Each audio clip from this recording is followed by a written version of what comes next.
Hello, I'm Mark Cuevas and welcome to New Media Weekly. Today, I have the pleasure of speaking with Stacy Jones, founder and CEO of Hollywood Branded. Hi Mark, how are you doing? I'm fine, Stacy. Thank you for joining me. Well, thanks for having me here. So let's begin at the beginning. Sounds good. Tell me a bit about your background. Okay, so I was a theater production major. I went to school at the University of Arizona, have a BFA in theater design, and actually started a student-run theater program back when I was a junior, and that led me into the career I'm in now. All of the funding that we did was from the community. We got loaned items, we had free paint, we had hardware stores that helped build our sets, and I learned how to start leveraging products for the theater productions that we were doing. And then when I ended up out here in Los Angeles, I was an assistant art director and a PA on a variety of different films and TV shows. And with the urging of my mother for insurance, decided to go find an actual job that had insurance and benefits.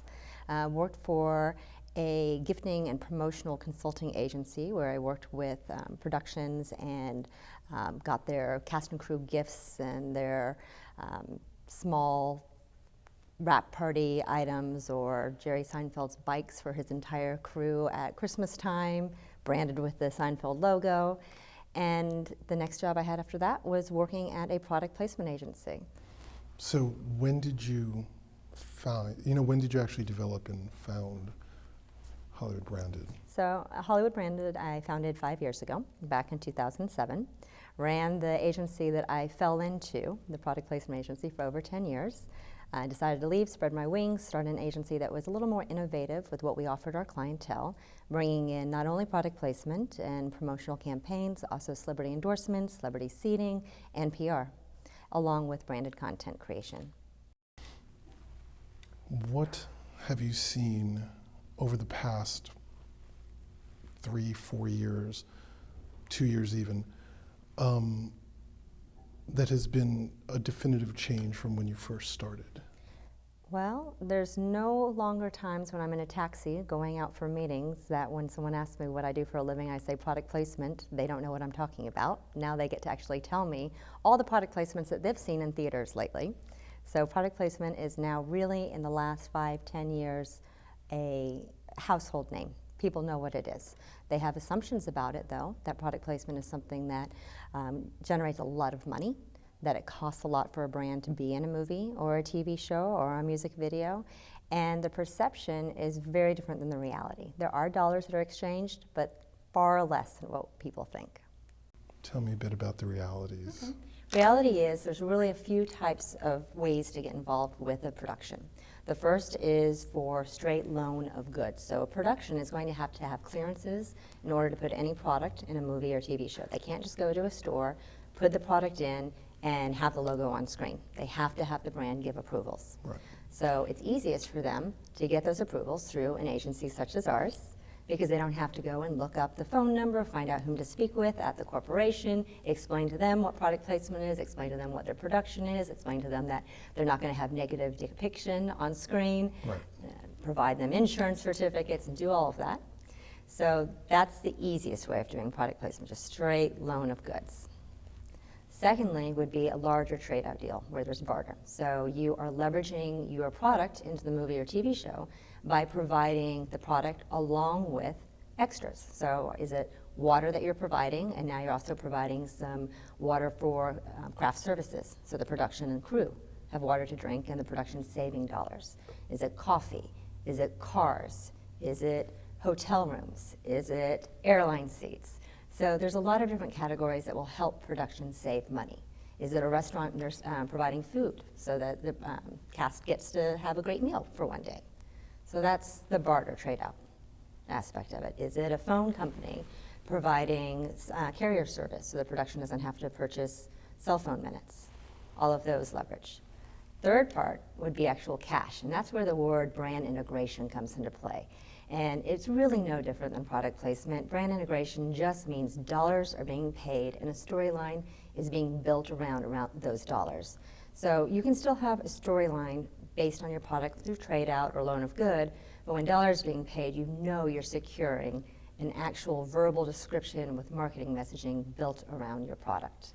And then lastly would be promotional campaign.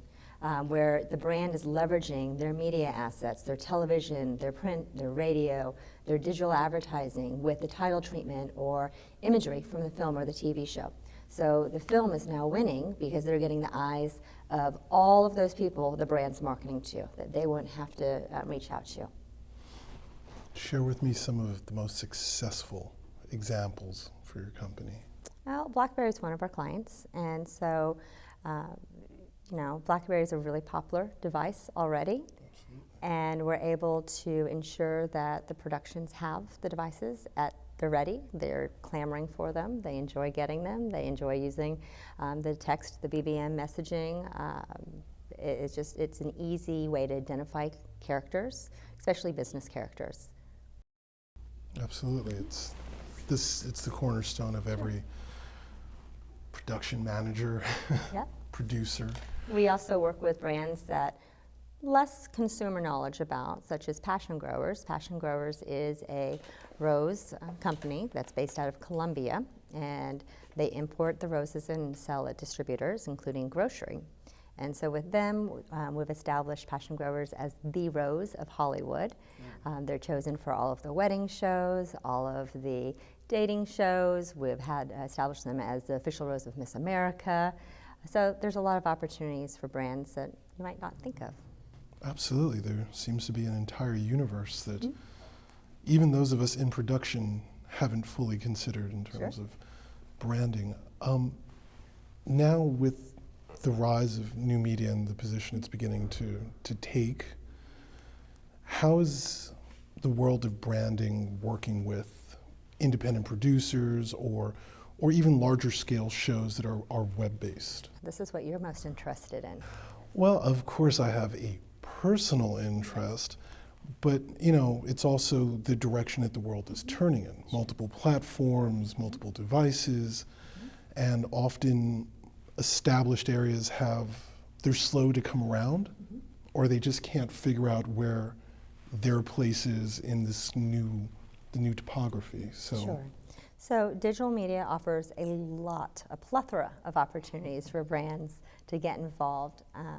The catch here is there is a plethora of opportunities. So for digital productions, the producers behind them, what they need to do is prove the actual eyes that are going to be seeing the content. And that's the most important part that the brand's going to care about and be concerned with. Of course, the content itself as well. So if a producer or production company is able to put together and package content, what's fantastic about digital there's proof in numbers. You can track everything. Far less proof with television. Nielsen, a little outdated, a little subjective in some of the numbers and how they render those, right. But it's more accepted as far as measurement. With digital, it's easy, it's black and white. You see the numbers, you see the traffic. There's a lot of opportunities also to drive back directly to the brand's website, to their social media, social networking sites, to build out other activity, to build out viral campaigns around that, and that's what digital has that really no other platform offers. When we're talking about numbers, specifically, because there are so many producers and so many types of viable media being created now, what sort of numbers are these companies looking for? What are the numbers that say, okay, there's enough of an audience that this warrants us taking a look over, at this particular item? It's going to be similar to television or feature film. So if you're looking at the OWN network right now, Rosie Didn't Last had under 200,000 people watching. Right. So brands are motivated by numbers. When you're looking at television in general, most shows that are not at the 800,000, 1.5 million, 2 million range, less advertisers are going to support.